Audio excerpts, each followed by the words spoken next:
Natumtum nin kalayo ang sarong motorsiklo sa Purok 4 Dalipay Baskaran Daraga Albay, pasado alas 7:30 nin aga kan nakaaging Lunes. Ang nasambit na motorsiklo, pagsadiri kan 26 anyos na si Raymark Mirandilla, na residente man kan nasambit na lugar. Sigun kay Fire Senior Inspector Hamor Lagilies, ang Municipal Fire Marshal kan Daraga Fire Station, base sa indang investigasyon, papaandaro na kuta ni Mirandilla ang motorsiklo kaini, kan basang nasanang kuminaraba sa may spark plug kan motorsiklo na napag-araman na kausakan pagtagas kan gasolina.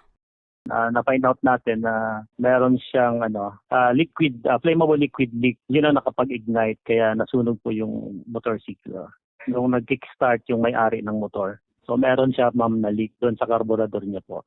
Sa syudad din Ligaw, sarungban man anatumtum nin kalayo kasuod mang hapon. Nahasta sa presente ang padagos pang pag-iimbestigaran kan otoridad. Katakod ka ini, nangapodan sila Gilles sa mga motorista na perming pagreparauhon ng mga pigagamit na bihikulo nga ni makaibitar sa mga siring na insidente.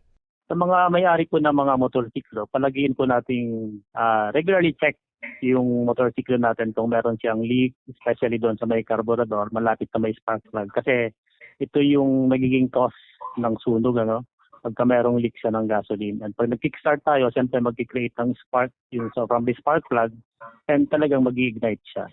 Para sa mga baratang tatak Bicol, Jennifer Pulinar.